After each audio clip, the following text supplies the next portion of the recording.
Okay. So I'm going to walk you through the process and again of how to create your own choice board. And I'm going to use the Amanda Sandoval model here from Google Slides. I like using Google Slides. I think it's super easy to do. It's like this, Casey Bell calls Google Slides the Swiss Army knife of Google Apps. And like I said, I'll walk you through it. And I'm going to use Amanda Sandoval's as a model. And I sort of created a model here in Google Slides. And right now I'm going to walk you through the process of how to go ahead and create your very own. So the first thing you're going to want to do is open a new slide. And I always recommend that everyone starts from Google Drive. I call Google Drive like the Costco greeter. It's the entryway to all of the goodies. So there's lots of ways that you can start a new slide deck, but I just like to go up to New, Slides, hover over the little arrow there or caret and go to Blank Presentation. Now, a lot of you might be saying, well, but slides are for presenting information. Actually, I have used slides to create my own choice boards. I've used them to create ebooks. I mean, the opportunities are endless. Okay, the very first thing you've got here is a slide with sort of the idea, this title slide. And the very first thing I do if I want to create something new is I go to Layout, and I always like to start with a blank canvas. Now, again, this is still looking like a slide and not necessarily like a piece of paper. So what I usually do is I go up to File and the drop-down menu, and I go down to Page Setup. And I click on this drop-down menu and I hit Custom.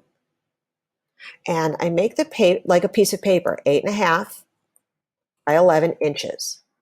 I make sure that's highlighted and I hit Apply. And there you go, boom. Like I said, I've done this with ebooks with students or posters. So Google Slides isn't just for presenting information. All right, so the first thing you want to do, and I'll go back and forth between Amanda's example, like this is the one I've created. So the first thing you want to do is take care of that background. And the background itself, you can make it a colorful or you can make it an image. I'm just going to go ahead and change the color of it a little bit. And it's entirely up to you. I tend to go with softer colors because when you start using like these brighter colors, it's a little more jarring. So I like to start with just softer colors. I've read actually the green is also a very calming color. So I like to go with just a simple calming color. And for the title, some teachers like to go ahead and use word art from here, but I had just found this great on Twitter because of distance learning. I found this great site called textgiraffe.com. And basically it allows you, they call it your own logo maker. But I like to and it'll give you all of these opportunities for fun, artistic text. Doesn't have to be a logo. So if I just type in tic-tac-toe board, which you can see I already did, and it kind of remembered it, and I hit go, I get like all of these really fun, creative, visual ways to explore it. And I've got about 10 pages worth. So let's see, you can go with anything you want. I'm going to go with, I like this one. It's colorful. And you can download it, but honestly, they say go ahead and download the logo. All I do is right click and just hit copy image. That's all I do. And let me go back to my slide. And I hit right click, paste. And there it is. And I can resize it or anything I want. But yeah, there it is. There's my tic-tac-toe. So I've kind of titled it for the students. It's fun, it's visual, it's engaging. You'll want to now include the topic. And the topic is as easily, as you can see here from my example, it's not a text box. It's just a simple table. Tables, in my opinion, get vastly underutilized within a Google slide. And so I go up to Insert Table, and that pop-up menu appears to the right, and you can choose, I'm going to make mine 2 columns by 1 row, and there it is. And I'm going to move it up. When you have those crosshair, I guess I don't know what the technical term is, but I call it a compass.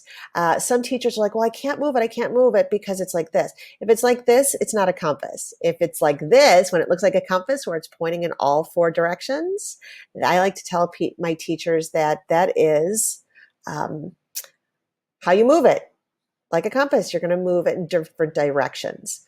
Now, if you want to make your table bigger, you'll hover over until you get that one arrow pointing in a certain direction. And I can expand it in any way I want to. Actually, let me zoom in just a touch here to show you what I'm doing. All right. And now that if I click on it, I've highlighted everything because it's got that border around it. And I like to have fun with the border weight. So I can change the border weight for each cell. And I can change the color of the border for each cell. And I'm going to move that to the left, and I'm going to type in the word topic here. So and it could be topic, standard, criteria, whatever. A fun font that I have found that I like to use is Engelbert, and you can get that by just, if you don't have it, or get any fun fonts by clicking more fonts and typing in whatever you want. You know, if you have an idea, or if you want to look at the fonts, you can sort them by popularity or trending, handwriting, serif, sans serif, all kinds of things. And once you find something that you like, you can just highlight it or click on it, and it'll have a blue check mark, and it will turn blue, and the blue button OK. And then you've added it to your font family. So have fun with that. There are so many cool fun fonts out there that are super fun and engaging. I'm going to make that a little bit bigger. I'll go 20 on that. And I am going to now fill in this cell with the paint bucket tool. And again, I like to stay within font family or color families. Thank you to my high school art teacher for that, who gave us a primer on graphic design. I'll make it a little bit darker, and I'll change the font there color-wise, change the color of it, and maybe move this over. And then what I'll do in this box here is go ahead and type exactly what it is that I want the, whatever it is that the standard is. So I don't off the top of my head know what it is, but write a persuasive essay. Whatever the standard is for that, that's what I'm going to put there. And I also think I'm a big fan of letting kiddos know, and it could be the I can statement as well, but I'm also a big fan of letting kiddos know what the standards are, what they're expected to do. That's the criteria. And it certainly comes in helpful if you use the single point rubric to include the standard in there as well. I'm going to move that up a bit. And I'm going to give that a white background in the cell so it stands out. And I'm going to use the bucket tool, the paint bucket or fill tool. And there you go. All right, super cool. Yay. So we've got our topic.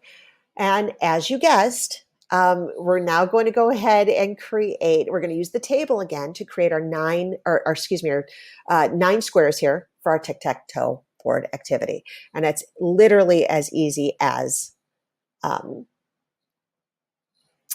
going back to the insert. And let me move these speaker notes. Some people don't know that you can actually, if you want to get more of your slide there, you can sort of go ahead and reduce the size of the speaker notes. So I'm going to go up to Insert, Table, and I'm looking for a 3 by 3. So that's 9 squares. And I click, and boom, there is my 9 by 9 table. And I'm going to move it up, and those guidelines tell me it's centered. And I'll expand it. The guidelines there show up. All right, tell me it's in line with the table above it.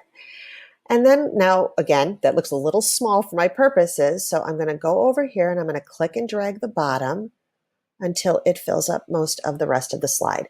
And there you go. I have my 9 squares there. And same thing, I'm going to go ahead here. I clicked and dragged, and I'm going to change the border weight to 4. Now see, once I clicked and dragged and highlighted all the squares, it made it a lot easier. And I'm going to fill color white.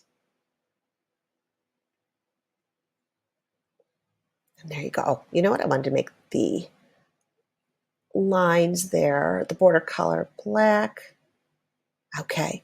And of course, we have to make that center square a different color.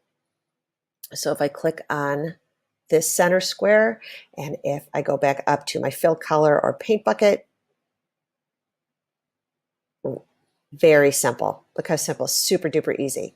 And now you have to go in, and we're going back to Amanda's example from here. Now she did slides. So what that means is, and you'll see when you get your own example, that you would start to insert more slides into this, and then you would hyperlink the text in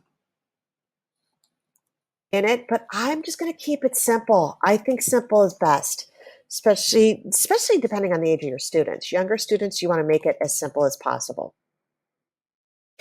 And so in each square, let me see what I have here. You're going to put, yep, your activity number and then the choice description. Okay, and I'm going to highlight that, make it the same text, and I'm going to align it in the middle. And then let's see, let's expand the text so students will be able to see it. And then all I'm going to do is copy and paste it into each of the other white squares. Whoops.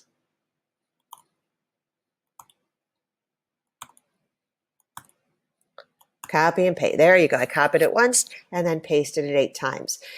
The same thing is going to go in the middle square. But what you're also going to do, as you can see from here, is you're going to put start here so that students have some clear indication that they are to start. Okay, and you can bold it. You can make it another color if you want for it to stand out.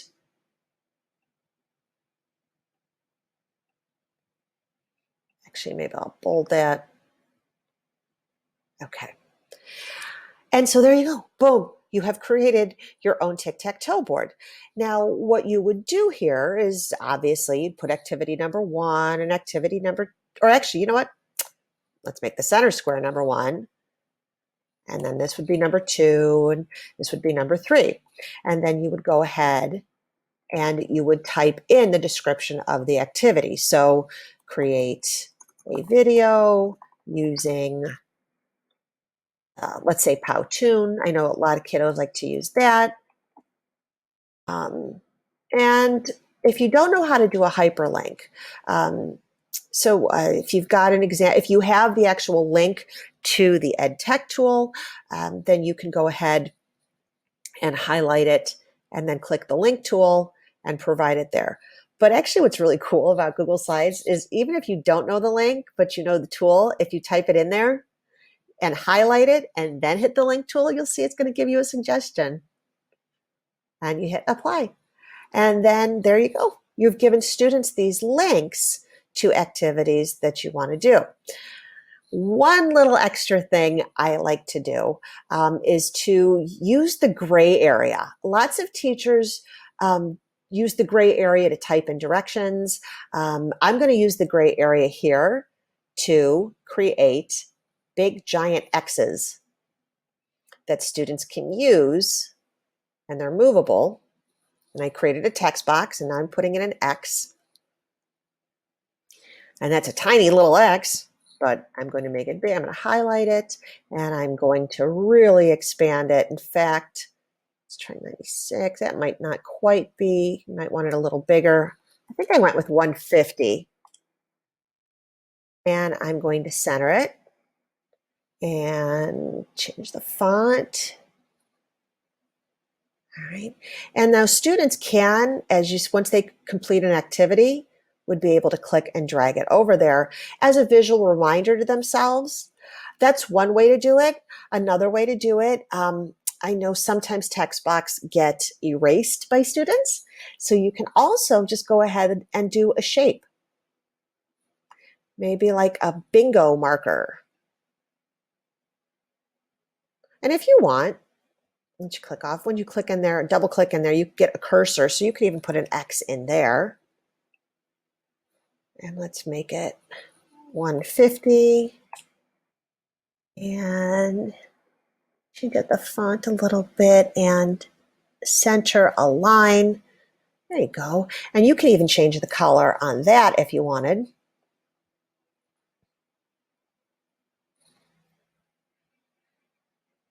And students, there you go. So it's a lot easier for students to move a shape than it maybe is to move a text box.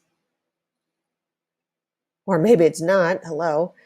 So they grab and they drag it over there. And that's a visual reminder. Hey, I've already done that. What are my other options? Now, if you want, either way, whatever you choose to do, so I'll put the text box over here. And I'm going to move, where's my crosshair? It was my compass. Click and hover till I get my compass. There you go, and move it up. And then what you can do, it's very simple. If I hit Command D or Control D, depending on your device, I have a Mac, you'll just duplicate each one of those. And you can put them one under the other. And I'm going to Command D again or Control D and duplicate it. And move it under. And there are the bingo markers that students have as they create their tic-tac-toe board. Same thing over here. I'm just going to hit Control D or Command D, depending what you have, duplicate it again, and then it's off there to the side. Now, what gets confusing is if you present it. Remember, we're not using Google Slides this time to present, but if you present it, you're only seeing the board itself.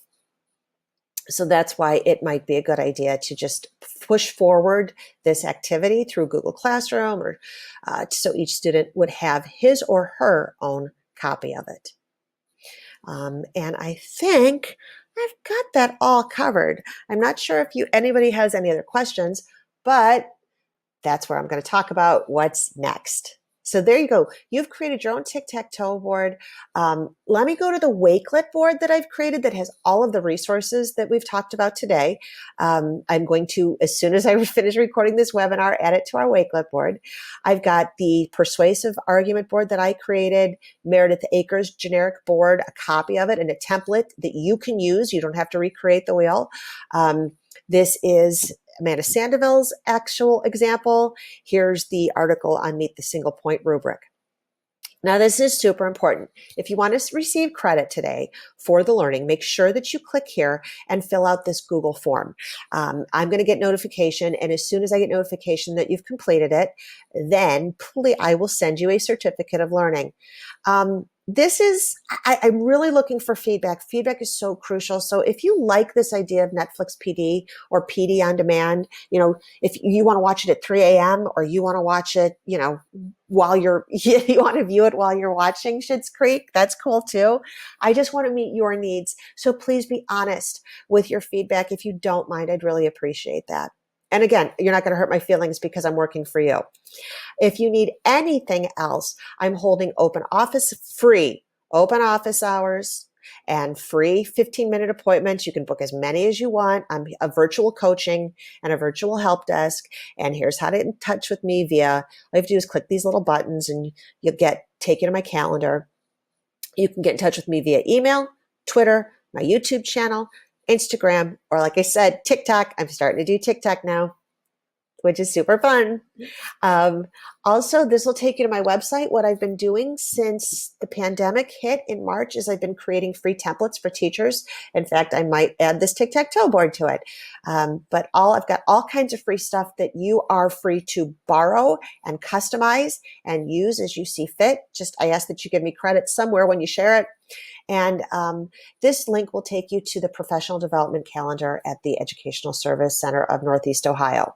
Speaking of, I'm in the process of creating all new PD for spring 2021, and I would love your feedback. What do you want to know? What do you need? I'm literally trying all kinds of things like a text course or 5-minute courses or things, make and takes. So let me know what works for you. I really do appreciate it. And so with that said, I hope that I have been super helpful to you. I hope that you've had everything that you need here today. And if you have any other questions, please don't hesitate to reach out. Keep up the great work. Happy learning. I'm here for you. Thanks for being here.